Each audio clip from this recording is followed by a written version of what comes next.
Hello दोस्तों, कैसे हैं आप लोग। उम्मीद करते हैं आप लोग अच्छे होंगे और आपकी स्टडी अच्छे से चल रही होगी। आज हम लोग पढ़ेंगे आयन के बारे में। ये जो आयन है हम लोगों का, आयन जो होता है यानी कि केमिस्ट्री में एक चैप्टर है आयन। यानी कि इसका जो आयन है, आयन कैसे क्रिएट होता है, आयन आखिर मान लीजिए क्या काम करता है आखिर में। तो आयन जो कैसे क्रिएट होता है, आयन का फॉर्मेशन कैसे होता है। तो जब तत्व यानी जो एलिमेंट्स होते हैं या इलेक्ट्रॉन का वो या तो ग्रहण करेंगे या त्याग करेंगे, या तो इलेक्ट्रॉन डोनेट करते हैं या इलेक्ट्रॉन एक्सेप्ट करते हैं। तो जो लेन देन की प्रक्रिया होती है इलेक्ट्रॉन की, उसी जो एलिमेंट की जो लेन देन की प्रक्रिया होती है, इलेक्ट्रॉन का जो लेता है या देता है, तो उसी के कारण किसी भी जो तत्व होते हैं उस पर चार्ज क्रिएट होता है। उसी को आयन कहते हैं। जैसा कि यहाँ पर लिखा हुआ है हम लोगों का, यहाँ पर लिखा हुआ है कि तत्व जो भी, मान लीजिए यहाँ पर लिखा है कि तत्व जो इलेक्ट्रॉन का त्याग करते हैं, यहाँ पे तत्व जो इलेक्ट्रॉन का क्या करते हैं, हम लोग का त्याग करते हैं। यानी इलेक्ट्रॉन का या तो त्याग करेंगे या हम लोग का ग्रहण करेंगे, तो आयन का निर्माण होता है, यानी चार्ज उत्पन्न होता है। इसी को क्या कहते हैं हम लोग, आयन कहते हैं। और आयन के बाद हम लोगों का जैसे आयन के प्रकार के बारे में पढ़ेंगे। यानी कि जैसे थोड़ा सा एक बात बताना चाहता हूँ कि कोई भी जो आपका जो तत्व है, वो तत्व आखिर किसी भी इलेक्ट्रॉन का त्याग या ग्रहण क्यों करते हैं। तो स्टेबिलिटी के लिए कोई भी तत्व चाहता है कि अपने आउटर मोस्ट ऑर्बिट में या तो वो अपना ऑक्टेट पूरा करे या डुप्लेट पूरा करे। तो ऑक्टेट या डुप्लेट पूरा करने के लिए वे इलेक्ट्रॉन का त्याग या ग्रहण करते हैं, क्योंकि डुप्लेट और ऑक्टेट पूरा करने पर कोई भी एलिमेंट ज़्यादा स्टेबल हो जाते हैं। वो अपना जो इनर्ट गैस है उनके जैसा अपन आउटर मोस्ट ऑर्बिट में अपना इलेक्ट्रॉन को 8 या माने 2 पूरा करना चाहते हैं। मैक्सिमम इलेक्ट्रॉन कुछ को अगर छोड़ दिया जाए, जैसे आपका हीलियम, ये सब जो होते हैं, हाइड्रोजन, ये सब डुप्लेट पूरा करते हैं। और बाकी जो एलिमेंट्स जो हो गया आपका ऑक्टेट पूरा करने का प्रयास करता है, और ऑक्टेट पूरा करने के लिए ही अपने इलेक्ट्रॉन का त्याग या ग्रहण करते हैं।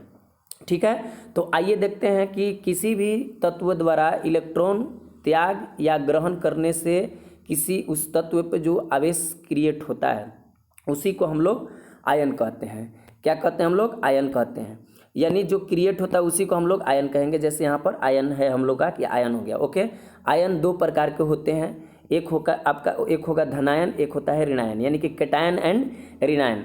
अब आपका कब धनायन होगा, कब ऋणायन होगा, तो आइए हम लोग देखते हैं कि कब धनायन और कब ऋणायन होता है। मतलब आपका कब कैटायन और एनायन। तो यहाँ सबसे पहले हम लोग देखेंगे कि कैटायन कब होता है। यानी जो यहाँ कैटायन है, यानी कि जब किसी तत्व के द्वारा इलेक्ट्रॉन त्याग दिया जाए।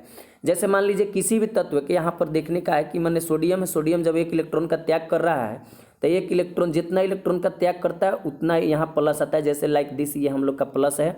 यानी कि 2 इलेक्ट्रॉन करेगा तो 2 प्लस आ जाएगा, या 2 प्लस लिखा जाएगा, या प्लस प्लस। वही मैग्नीशियम में 2 इलेक्ट्रॉन का त्याग हो रहा है तो प्लस प्लस। यहाँ पर देखिए, यहाँ पर लिखा हुआ है प्लस प्लस, या फिर हम लोगों का क्या लिखा हुआ है यहाँ पे, प्लस प्लस, या आपका 2 प्लस या +2 या प्लस प्लस लिखा हुआ है। यानी जितना इलेक्ट्रॉन का त्याग करता है उतना उस पर चार्ज क्रिएट हो जाता है। यहाँ आपका देखिए सोडियम 1 किया था तो आपका 1 इलेक्ट्रॉन आ गया, मैग्नीशियम में 2 आ गया, आपका एल्युमिनियम यहाँ है तो आपका ये आ जाएगा। लेकिन ये इलेक्ट्रॉन का त्याग कैसे कर रहा है, क्यों कर रहा है, आखिर सोडियम जो है 1 ही इलेक्ट्रॉन का त्याग क्यों कर रहा है, मैग्नीशियम 2 इलेक्ट्रॉन का त्याग क्यों कर रहा है, एल्युमिनियम 3 इलेक्ट्रॉन का त्याग कर रहा है, क्यों। इन सभी चीज़ों का जवाब धीरे धीरे जब आप इलेक्ट्रॉनिक कन्फिग्रेशन सीख जाइएगा तो आप अपने से ही ये सब अंदाज़ा लगा सकते हैं, पता लगा सकते हैं कि कैसे कौन सा एलिमेंट पर कितना चार्ज आएगा। और यही चार्ज हम लोगों को आगे मोलिकुलर फार्मूला, दैट मीन्स अणु सूत्र लिखने में भी काम आता है। तो जैसे यहाँ पर देखेंगे कि जैसे जितना जितना इलेक्ट्रॉन का त्याग करता है उस पर प्लस आएगा। और ऋणायन में देख रहे हैं, जैसे यहाँ पर हम लोग का ऋणायन है, ऋणायन में क्या होता है दोस्तों, तो ऋणायन में होता है इलेक्ट्रॉन ग्रहण करता है। जब किसी से कोई कर्जा लेता है तो उसी को हम लोग ऋणायन कहेंगे। यानी जब कर्जा लेगा, 1 इलेक्ट्रॉन, 2 इलेक्ट्रॉन, 3 इलेक्ट्रॉन, जितना कर्जा लेता है उसी को हम लोग ऋणायन कहते हैं। जैसे यहाँ पर हम लोग का क्लोरीन है, तो जो क्लोरीन है 1 इलेक्ट्रॉन ग्रहण करता है, इसलिए इस पर -1 माइनस आया। यहाँ सल्फर है, सल्फर का आपका माइनस माइनस है या -2 है, दैट मीन्स यहाँ पर सल्फर 2 इलेक्ट्रॉन ग्रहण किया, किसी से कर्जा लिया तो इलेक्ट्रॉन लिया तो आपका क्या हो गया, आपका ऋणायन हो गया। इलेक्ट्रॉन दिया तो आपका हो गया धनायन। ओके, आइए हम लोग इस कंसेप्ट से आधारित और भी कुछ चीज़ों को पढ़ते हैं। जैसे मान लीजिए जो इसमें इम्पोर्टेंट है, जैसे हम लोग का किसी भी जैसे कक्षा में जैसे जानना है कि जो एलिमेंट्स के जो कक्षा होते हैं उसमें कितने मैक्सिमम इलेक्ट्रॉन रहते हैं, तो इन सभी के बारे में। जैसे हम लोग जानते हैं कि कोई भी मान लीजिए एलिमेंट है, उसके जो एलिमेंट के जो नाभिक होता है, तो यहाँ जो नाभिक है, इस नाभिक में हम लोग का क्या क्या रहता है। जैसे मान लीजिए यहाँ पर हम लोग का नाभिक है, यहाँ नाभिक है, तो इस नाभिक में आपका क्या क्या रहता है, तो प्रोटॉन रहता है और क्या रहता है, न्यूट्रॉन। और जो इलेक्ट्रॉन होता है ये आउटर मोस्ट ऑर्बिट में, ये आउटर मोस्ट ऑर्बिट नहीं कह सकते इसको कहते हैं हम लोग सेल कहते हैं, यानी कि कक्षा कहते हैं। यानी कि नाभिक के चारों ओर जो पाथ होता है गोलाकार, उसी को हम लोग कक्षा कहते हैं, सेल कहते हैं। और उसी सेल में नाभिक के चारों ओर इलेक्ट्रॉन चक्कर काटते रहते हैं। इलेक्ट्रॉन यानी ये आपका जो प्रोटॉन होता है और न्यूट्रॉन आपका काम में रहते हैं, नाभिक में न्यूक्लियस में प्रेजेंट रहते हैं, और ये कक्षा में चक्कर काटते हैं इलेक्ट्रॉन, यानी कि सेल में। तो जो प्रोटॉन होता है पॉजिटिव, पी से प्रोटॉन पी से पॉजिटिव याद कर सकते हैं, और एन से क्या होता है, न्यूट्रॉन, और एन से न्यूट्रल याद कर सकते हैं क्योंकि यह न्यूट्रल होता है। ओके, और इलेक्ट्रॉन जो होता है निगेटिवली चार्ज होता है। तो ओके, तो ये सारा चीज़ हो गया।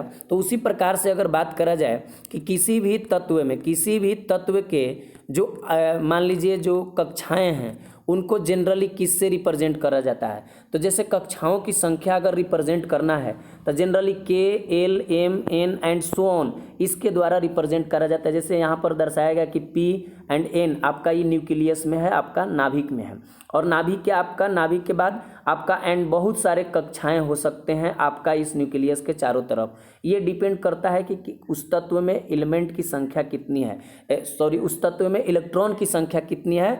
इस इलेक्ट्रॉन की संख्या पर डिपेंड करता है कि कितना नंबर ऑफ सेल्स होंगे। ओके, जैसे यहाँ पर एक बात बोल रहा है कि किसी भी कक्षा में अधिकतम 2n², यानी जो ये आपका है किसी भी कक्षा में, कोई भी कक्षा हो, किसी भी एलिमेंट का हो, अधिकतम कितने इलेक्ट्रॉन रह सकते हैं उस कक्षा में, कोई भी किसी का भी, मान लीजिए first cell, second cell, third cell, fourth cell, यानी सेल नंबर जो है यानी कक्षाओं की संख्या, पहला कक्षा की संख्या, दूसरा कक्षा की संख्या या तीसरा कक्षा की संख्या, यानी पहला कक्षा में कितने इलेक्ट्रॉन रहते हैं, ये डिसाइड करेगा आपका ये फार्मूला। ठीक है, तो जो ये फार्मूला है हम लोगों का, इस फार्मूला में इलेक्ट्रॉन की संख्या होता है हम लोग का कितना, 2n² इलेक्ट्रॉन होता है। वेयर n क्या है, तो n है हम लोगों का कक्षाओं की संख्या को रिप्रेजेंट करता है। जैसे पहली कक्षा के लिए बात करा जाए तो पहली कक्षा के लिए कितना हो जाएगा हम लोगों का, n का वैल्यू कितना हो जाएगा हम लोग का, पहली कक्षा के लिए n का वैल्यू हो जाएगा कितना, तो 1 हो जाएगा। 1 जब पुट करेंगे तो 2n का स्क्वायर, यानी 1 का स्क्वायर 1 और 2 से मल्टीप्लाई करेंगे तो 2 इलेक्ट्रॉन, यानी पहली कक्षा में कितना इलेक्ट्रॉन हम लोगों का हो जाएगा, पहली कक्षा में हम लोगों का 2 इलेक्ट्रॉन हो जाएगा।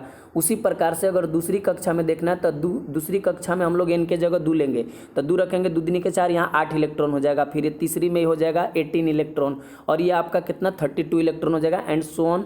जिस कक्षा के बारे में बात करें, आपसे पूछेगा कि 10वां कक्षा में कितना इलेक्ट्रॉन होगा, तो n के जगह 10 रखेंगे तो 2n², दैट मीन्स 10 का यहाँ पर स्क्वायर कर देंगे, और फिर 10 का 100 यानी 200 इलेक्ट्रॉन आपका हो जाएगा।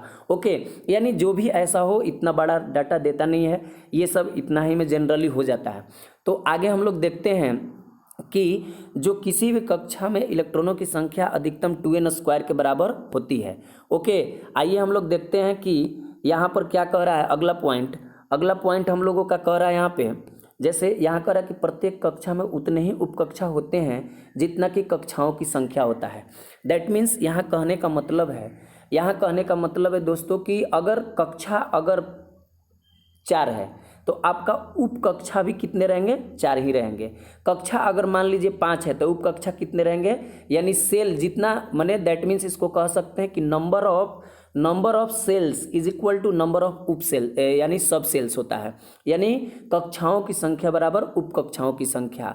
और जैसे पहली यहाँ पर लिखा हुआ है कि पहली कक्षा में कितना, 1 उप कक्षा होगा, दूसरी में 2, तीसरी में 3 एंड सो ऑन, ऐसे ही आपका जाते रहेगा। ठीक है, यानी जितना भी सेल नंबर रहेगा उतना ही उप कक्षाओं की संख्या होगी। आगे हम लोगों को देखना है यहाँ पर कि यहाँ लिखा हुआ है कि यहाँ पर लिख रहा है क्या कि आवर्त सारणी में 4 प्रकार के उपकक्षाएं होते हैं। जो भी हम लोग का मॉडर्न, जैसे पहले हम लोगों का डोबेराइनर ने आपका एक पीरियोडिक टेबल नहीं कहेंगे उसको, एक तैयार किए थे, त्रिक सिद्धांत दिए थे। ओके, ट्रिपलेट्स दिए आपका, वो मैंने अपना त्रिक सिद्धांत दिए। उसके बाद आपका न्यूलैंड्स साहब आए, तो न्यूलैंड साहब अपना ऑक्टेट जो अष्टक नियम को दिए। अष्टक नियम यानी कि 68 इलेक्ट्रॉन को अरेंज करे।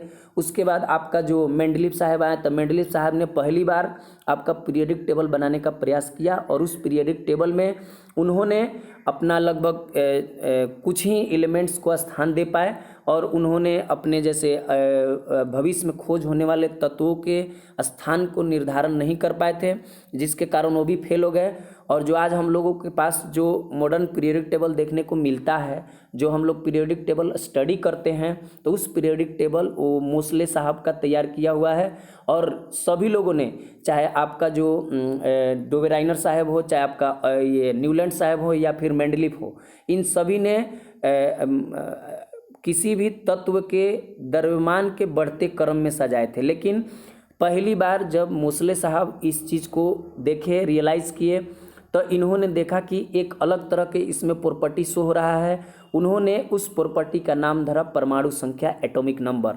तो मॉडर्न पीरियोडिक टेबल किस पर आधारित है? तो हम लोगों का परमाणु संख्या के आधार पर अरेंज्ड है मोसले का मॉडर्न पीरियोडिक टेबल। ओके, तो उन्होंने आपका S, P, D and F इन तरह की कक्षाओं का, उपकक्षाओं का निर्धारण किया। यानी 4 उपकक्षाएं मेनली हम लोगों का अभी तक जितने 118 एलिमेंट्स का जो आपका जो डिस्कवरी हुआ है, उसके आधार पर इन सभी में हम लोगों का आपका जो इलेक्ट्रॉन का ये हो जाता है, इलेक्ट्रॉनिक विन्यास लिखा जा सकता है। जैसे यहाँ पर अगर बात करा जाए दोस्तों, कि यहाँ पर क्या लिखा है कि पहली कक्षा में जो एस सब सेल होगा, दूसरी में 2 होगा, तो कौन कौन होगा? एस पी, दूसरा में एस पी डी होगा, 3 होगा, तीसरा में 4 होगा, S P D and F होगा। उसी प्रकार से जैसे हम लोग यहाँ पर देखे थे कि आयन हो गया। आयन के बाद हम लोग देख लिए कि किसी भी कक्षा में कितने इलेक्ट्रॉन्स होते हैं, कितनी उपकक्षाओं की संख्या होती है। उसके बाद हम लोग देखेंगे कि कोई भी उपकक्षा है, तो मान लीजिए 4 तरह के हम लोग को पीरियोडिक टेबल में देखे कि 4 तरह के उपकक्षाओं की संख्या है। तो 4 तरह के उपकक्षाओं की संख्या में किस उपकक्षा में कितने इलेक्ट्रॉन्स होते हैं। जैसे मान लीजिए घर में फैमिली मेंबर्स होते हैं, तो कोई मान लीजिए 4 रोटी खाता है, कोई 5 रोटी खाता है, कोई 2 रोटी खाता है, कोई मान लीजिए ज़्यादा रोटी खाता है। तो सबकी अपनी अपनी जो खाने की जो क्षमता है, उसी प्रकार से जो कक्षाएं होती हैं, उन कक्षाओं में उपकक्षा होते हैं S, P, D and F. 4 तरह के होते हैं, S, P, D and F. S, P, D and F होते हैं। तो जो एस, पी, डी, एफ हैं, तो एस उपकक्षा में कितने मैक्सिमम रह सकते हैं? 2 इलेक्ट्रॉन रह सकते हैं। एस में 1 रह सकते हैं, एस में नहीं रह सकते हैं। अगर इलेक्ट्रॉन है ये नहीं है तो एस में दीजिएगा क्या? नहीं। और हम लोग का क्या हो जाएगा? अधिकतम इलेक्ट्रॉन 2 रह सकता है। पी में कितना रह सकता है? आपका 6 इलेक्ट्रॉन। डी में कितना इलेक्ट्रॉन रह सकता है? आपका 10 इलेक्ट्रॉन। यानी कि इस प्रकार से हम लोग देखें कि सब में कितना इलेक्ट्रॉन रह सकता है। वही अगर यहाँ बात करा जाए कि एफ में कितने इलेक्ट्रॉन रह सकते हैं, एफ जो है इसमें कितने इलेक्ट्रॉन रह सकते हैं, तो एफ में आपका मैक्सिमम 14 इलेक्ट्रॉन रह सकते हैं। आप देखिए थोड़ा सा अगर यहाँ पे एक एनालाइज करिएगा, तो पाइएगा कि यहाँ से यहाँ जाने में 4 प्लस किया गया है, ठीक है। फिर यहाँ से यहाँ जाने में भी कितना प्लस किया गया है? 4 प्लस किया गया है। सिमिलरली जब डी से एफ में जाइएगा तो इसमें भी 4 प्लस किया गया है। दैट मीन्स एक यहाँ से सीरीज बना रेगुलर वे में कंटिन्यूअसली कि 4 ऐड करते जाइए। दैट मीन्स अगर सिर्फ आपको एस उपकक्षा में, एस सबसेल में याद है कि नंबर ऑफ इलेक्ट्रॉन्स 2 होते हैं, तो आपको उसके बाद एक क्रम याद करना है, S, P, D, F. Order यही होना चाहिए, एस, पी, डी, एफ। तो एस में आपका 2 हो जाएगा, पी में कितना हो जाएगा? 2 जोड़ दीजिए तो सॉरी उसमें 4 जोड़ दीजिए तो आपका कितना हो जाएगा? 6। फिर आपका डी में आपका कितना हो जाएगा? 6 में 4 जोड़ दीजिएगा तो आपका 10 हो जाएगा। फिर वही अगर आपका 10 में 4 जोड़ दीजिएगा तो कितना हो जाएगा? 14 हो जाएगा। इस प्रकार से एस में 2 इलेक्ट्रॉन, पी में 6 इलेक्ट्रॉन, डी में 10 इलेक्ट्रॉन एंड एफ सब सेल में कितना इलेक्ट्रॉन? 14 इलेक्ट्रॉन हो सकते हैं, होते हैं। अगर इलेक्ट्रॉन इससे कम रहेगा तो क्या कम नहीं रह सकता है? कम रह सकता है, लेकिन इससे ज़्यादा कभी नहीं हो सकता। कोई पी पर अगर 7 इलेक्ट्रॉन दे दे तो वो नहीं हो सकता है, पॉसिबल नहीं है। ओके, ये सब जितने मैक्सिमम यही इतना ही इलेक्ट्रॉन रह सकते हैं। क्लियर? तो आइए हम लोग देखते हैं अब कि आवर्त सारणी में ब्लॉकों की संख्या क्या होती है, और इन सभी चीज़ों के हम लोग 1 बाय 1 करके पढ़ लेंगे, कैसे ब्लॉक नंबर निकलता है। आप बिना पीरियोडिक टेबल देखे ही बता सकते हैं कि किस ब्लॉक में है, किस सेल में है, किस सब सेल में है, किस सब ग्रुप में है, ए में है, बी में है, किस ब्लॉक एसपीडीएफ में से किस ब्लॉक में है, ईच एंड एवरीथिंग बता सकते हैं।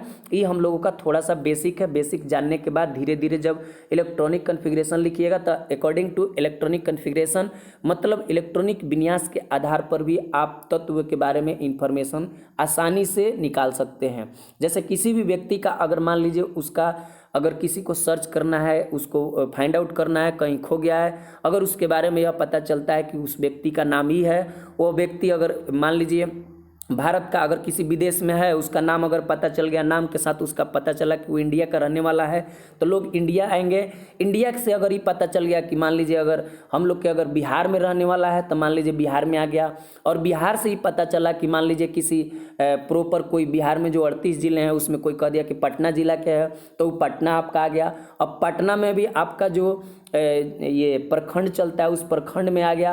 प्रखंड से पता चला कि इस प्रखंड का जो भी पटना में एक प्रॉपर प्रखंड का नाम कि मान लीजिए जो भी प्रखंड हो, ए प्रखंड का निवासी है तो वहाँ ए के पास पहुँच गया। अब प्रखंड में होता है हम लोग का पंचायत। अगर पंचायत का बात करें तो मान लीजिए कि पंचायत बी का व्यक्ति है तो बी में पहुंच गया, और पंचायत में रहते हैं गांव, और गांव में फिर उस पंचायत के माध्यम से पहुंच गया, और गांव में रहते हैं घर, और घर भी मान लीजिए घर में पहुंच गया, घर के पास पहुंचा, और घर में रहते हैं, घर रहता है वो व्यक्ति। तो इस तरह से हम लोग जैसे इस एक व्यक्ति के बारे में हम लोग पता किए कि विदेश से कैसे एक अपने घर तक आ गया, सिमिलरली किसी भी तत्व के बारे में हम लोग ऐसी जानकारी ले लेते हैं इलेक्ट्रॉनिक कन्फिग्रेशन के आधार पर। इलेक्ट्रॉनिक कन्फिग्रेशन आपको पूरे तत्व के प्रॉपर्टीज़ के बारे में बहुत सारा आपको बता देगा, ओके, और बहुत सारे कंसेप्ट क्लियर करेगा। जैसे आवर्त सारणी में ब्लॉकों की संख्या बात करा जाए तो ब्लॉक 4 हैं। जैसे सबसेल जो एसपीडीएफ हैं उसी प्रकार से हम लोग का block BS block, P block, D block, F block, 4 block हैं। और पीरियोडिक टेबल के जो एस ब्लॉक हैं इसमें भी आपका 2 तरह के सब ग्रुप होते हैं, इसमें भी आपका सब ग्रुप है, इसमें डी ब्लॉक में भी आपका बी सब ग्रुप चलता है। और ये एफ ब्लॉक इसमें 2 सीरीज है, लेंथेनाइट सीरीज, एफ सबसेल में आपका क्या है लेंथेनाइट सीरीज, एक्टिनाइट सीरीज। ये इसमें टोटल आपका 28 एलिमेंट्स हैं। लेंथेनाइट में आपका 14 एंड आपका लेंथेनाइट सीरीज और एक्टिनाइट सीरीज 14 एलिमेंट मिलकर 28 इलेक्ट्रॉन हो जाए एलिमेंट्स हो जाएंगे। एलिमेंट्स आपका ये सभी एफ ब्लॉक में है, ओके। आइए थोड़ा हम लोग पढ़ते हैं कि आखिर इलेक्ट्रॉनिक इतना जानने के बाद जो बेसिक है हम लोगों का, इतना जानने के बाद हम लोग जानते हैं कि कैसे हम लोग इलेक्ट्रॉनिक कन्फिग्रेशन को लिखते हैं, ओके। आइए हम लोग देख लेते हैं कि इलेक्ट्रॉनिक कन्फिग्रेशन को हम लोग कैसे लिखेंगे, किसके अनुसार, तो अफबाउ प्रिंसिपल के अनुसार। एक हुंड साहब भी एक अपना नियम दिए हैं जिसमें हम लोग उसमें ऑर्बिटल को फिलअप करते हैं, है ना, आपका हुंड्स रूल के अनुसार। तो अभी हम लोग पढ़ेंगे अफबाउ प्रिंसिपल क्या कहता है, अफबाउ प्रिंसिपल के अनुसार क्या होता है। तो अफबाउ प्रिंसिपल क्या है, अफबाउ सिद्धांत। तो जैसे इस सिद्धांत के अनुसार सबसे पहले कम ऊर्जा वाले कक्षाओं में इलेक्ट्रॉन को भरा जाता है। जैसे जिसकी सबसे लोवेस्ट ऊर्जा होती है, सबसे कम ऊर्जा होती है, उसी में इलेक्ट्रॉन को भरा जाता है, ओके। यहाँ पर एक नोट लिखा हुआ है, कह रहा है कि पूरे आवर्त सारणी में 4 ही लतखोर है। कहने का मतलब 4 ही आपका तत्व है जो कि आपका अफबाउ प्रिंसिपल को नहीं मानता है। अफबाउ प्रिंसिपल यानी कि जैसे यहाँ जैसे आपका जो 4 एलिमेंट्स कौन कौन से हैं, तो आइए हम लोग देखते हैं 4 एलिमेंट्स कौन कौन से हैं। तो 4 एलिमेंट्स हैं। पहला है हम लोगों का क्रोमियम। क्या है बाबू, क्रोमियम। क्रोमियम जिसकी एटॉमिक नंबर 24 होता है। काहे नहीं मानता है, जब हम लोग इसका इलेक्ट्रॉनिक विन्यास लिखना जान जाएंगे, जब इलेक्ट्रॉनिक विन्यास लिखेंगे, इलेक्ट्रॉनिक कन्फिग्रेशन जब लिखेंगे तो समझ में आएगा कि क्रोमियम क्यों नहीं अफबाउ प्रिंसिपल को मानता है। उसके बाद कॉपर जिसका एटॉमिक नंबर 29 होता है, इसको देखेंगे। उसके बाद आपका यहाँ पर देखेंगे प्लेडियम। प्लेडियम आपका 46 है। उसके बाद सिल्वर देखेंगे 47 है। यानी ये 4 जो एलिमेंट्स हैं ये अफबाउ प्रिंसिपल को नहीं मानते हैं। एकदम इम्पोर्टेंट बात है, एकदम ध्यान रखिएगा कि 4 एलिमेंट्स जो हैं आपको अफबाउ प्रिंसिपल को नहीं मानते हैं, यानी इनका जो इलेक्ट्रॉनिक कन्फिग्रेशन उन्हीं के आधार पर लिखाएगा। लेकिन अंत में थोड़ा सा इनमें हल्का सा कुछ सुधार की ज़रूरत होती है जो कि अफबाउ प्रिंसिपल अलाउ नहीं करता है, ओके। आइए हम लोग आगे देखते हैं कि आखिर अफबाउ प्रिंसिपल के अनुसार कैसे हम लोग इलेक्ट्रॉनिक कन्फिग्रेशन को लिखते हैं। जैसे यहाँ पर आपका है कि इलेक्ट्रॉनिक कन्फिग्रेशन को लिखना अफबाउ प्रिंसिपल के अनुसार, तो आइए थोड़ा सा हम लोग इसको पूरा कंप्लीट लेते हैं। यहाँ पर देखिए, यहाँ पर अगर बात करा जाए तो देखते हैं कि यहाँ पर कैसे क्या होगा। तो सबसे पहले देखिए यहाँ पर 1s लिखेंगे और 1s लिखने के बाद यहाँ पर क्या करेंगे, इसको फर्स्ट सेल है तो फर्स्ट सब सेल यानी ये एक ही होगा। दूसरा नंबर में देखिए दो होगा 2s एंड 2p। तीसरा में 3 सेल और 3 सब सेल होगा 3s 3p 3d। फोर्थ में उसी 4s 4 होगा, 5 में 5, 6 में 6 और नीचे हम लोग का 7 में 7 हो जाएगा। ठीक है, जैसे 7 में यहाँ पर 7 होगा, यहाँ पर देखिए यहाँ पर फिर यहाँ से इधर 4f तक ही जाता है क्योंकि इतना ही एलिमेंट्स का खोज हुआ है तो इतना ही आपका बहुत सारे इसमें आ जाएंगे, बहुत सारे इसका इलेक्ट्रॉनिक कन्फिग्रेशन को लिख सकते हैं। लेकिन हम लोगों का ज़्यादा जनरली हम लोगों का जो यूज़ होता है, हम लोग का ज़्यादा यूज़ नहीं होता है। हम लोग का सिर्फ अगर मान लीजिए हम लोग अगर इतना तक लिख लेते हैं, 50 तक लिख लेते हैं, 30 तक लिख लेते हैं और कुछ जो इम्पोर्टेंट एलिमेंट्स तो काफ़ी हद तक हो जाता है। ओके, जैसे यहाँ पर देखिए ऐसे लिखा हुआ है तो सबसे पहले हम लोग क्या करेंगे, इसमें एरो लगाएंगे। किस में बाबू, तो हम लोग एरो लगाएंगे सबसे पहले इसमें, और इसमें पहले एरो इधर से लगाएंगे यानी कि 1 नंबर पर आ जाएगा। यानी सबसे पहले 1s2 आएगा। किसी भी एलिमेंट का अगर हम लोग इलेक्ट्रॉनिक कन्फिग्रेशन, इलेक्ट्रॉनिक विन्यास लिखने जाए तो सबसे पहले हम लोग 1s2 लिखते हैं। उसके बाद यहाँ से ऐसे एरो लगाएंगे यानी कि 2s पर जाएगा। फिर ऐसे आएंगे तो ये 2 आ गया, पहले n से इधर से आना, इधर से आना। ओके, तो इधर से आना है तो आपका 2p आ जाएगा, 2p6 3s2। फिर आपका जैसे ही कंप्लीट हुआ तो फिर 3p में देंगे, 4s में देंगे, फिर 3d, फिर 4p, फिर हम लोग किस में देंगे, 5s में देंगे। उसके बाद 6 नंबर में इधर से स्टार्ट होगा, इधर से फिर से, तो क्या हो गया हम लोग का 4d में देंगे। उसके बाद 5p और ये इतना आ जाएगा, इतना आता भी नहीं, इधर ही से हम लोग का 30 तक यहाँ पर कंप्लीट हो जाता है 30। ओके, यहीं तक हम लोग ज़्यादातर पढ़ते हैं, ज़्यादा एलिमेंट्स का, और हायर लेवल में भी अगर पढ़ा जाए तो इसमें ही इतना ही ज़्यादा हम लोग सीखते हैं। जैसे उन सभी के आधार पर जो वहाँ पर लिखा हुआ था, उस टेबल के आधार पर, उस कंसेप्ट के आधार पर हम लोगों का ये तैयार हुआ है। और इस तैयारी में हम लोग क्या कर सकते हैं, इसको हम लोग चाहे तो हम लोग आप आसानी से इसको क्या कर सकते हैं, याद कर सकते हैं। जैसे यहाँ पर लिखा हुआ है 1s2, सबसे पहले इसमें इलेक्ट्रॉन देंगे। किस में इलेक्ट्रॉन देंगे, सबसे पहले 1s2 में इलेक्ट्रॉन देंगे। उसके बाद किस में देंगे, 2s2, 2p6, 3s2, 3p6, 4s2, 3d10 और फिर अगर ज़रूरत पड़ा तो 4p6 ऐसे इलेक्ट्रॉन देंगे। आपको यहाँ नोटिस कर रहे हैं कि s जहाँ जहाँ है वहाँ कितने इलेक्ट्रॉन है, हम लोग का 2 है। s में 2 इलेक्ट्रॉन है और उसी p में हम लोग का 6 इलेक्ट्रॉन, और जहाँ d है बाबू वहाँ पर 10 इलेक्ट्रॉन है। यानी कि मैक्सिमम इतना ही इलेक्ट्रॉन इन सब सेल्स में रह सकते हैं, इसलिए इतना ही है, इससे ज़्यादा नहीं रह सकता, इससे कम रहेगा। ओके, तो आपको थोड़ा सा ध्यान में रखना ये है कि आपको ध्यान में ही रखना है कि थोड़ा इन चीज़ों को ध्यान में रखिए कि आपको कैसे कितना इलेक्ट्रॉन को फिलअप करना है, कैसे क्या विन्यास करना है। जैसे आइए हम लोग कुछ एग्जाम्पल से समझते हैं कि कैसे हम लोग इलेक्ट्रॉनिक कन्फिग्रेशन किसी का तैयार करेंगे। उस टेबल के माध्यम से एक हम लोग फार्मूला तैयार करें, 1s2, 2s2, 2p6, 3s2, 3p6 ये जो बना। उसके बाद हम लोग आइए कह रहा है कि इलेक्ट्रॉनिक कन्फिग्रेशन लिखिए, इलेक्ट्रॉनिक विन्यास लिखिए। तो जैसे मैग्नीशियम है, यहाँ पर लिखा गया है कि मैग्नीशियम का परमाणु संख्या कितना होता है, 12 होता है, 12 होता है। तो सबसे पहले हम लोगों के पास ऐसे याद रखिए कि हम लोगों के पास कितना रोटी है। तो रोटी हम लोगों के पास कितना है, तो हम लोग के पास रोटी है बाबू 12 रोटी है। और 12 रोटी को हम लोगों को डिवाइड करना है ऐसे बैठे लोगों में। कैसे बैठे लोगों में, तो देखिए इस तरह से जो बैठे हुए लोग हैं, पहले लोग कौन आएंगे उसके आधार पर ही ये जैसे ये ऑर्डर में ऐसे ही देना है। इसी प्रकार से हम लोगों को डिस्ट्रीब्यूट करना है इलेक्ट्रॉन को। तो मान लीजिए सबसे पहले हम लोग 1s को देंगे। तो 1s कितना चाहिए, s को 2 चाहिए, तो 2 इसको दे दीजिए कंप्लीट, इसको 2 इलेक्ट्रॉन दे दीजिए। इसको पहले हम लोग 2 इलेक्ट्रॉन दे दिए।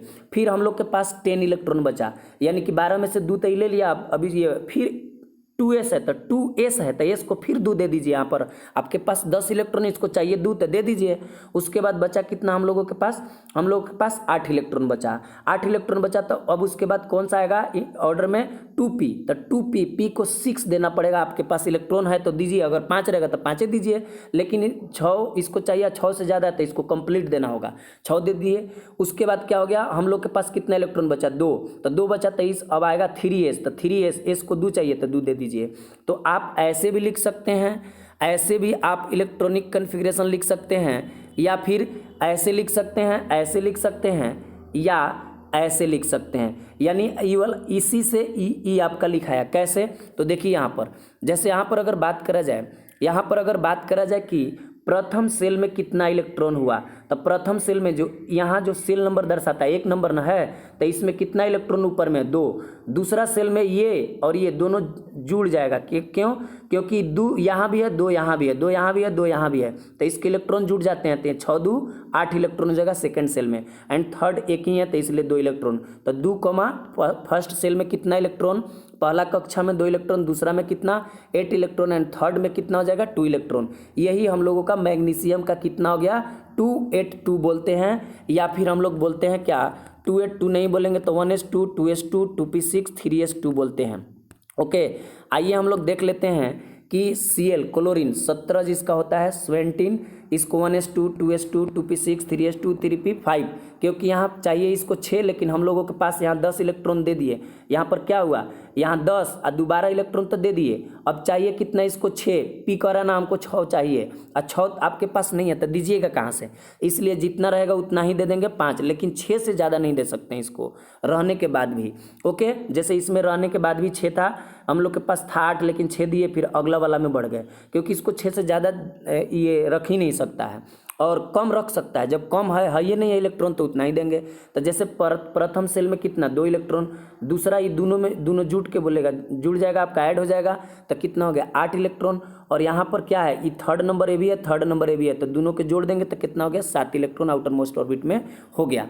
ओके, आइए हम लोग देखते हैं कि जैसे अब लोग और आगे के कक्षा में हम लोग देखेंगे आगे के क्लास में कि कैसे और भी जैसे चार्ज हो जाएगा।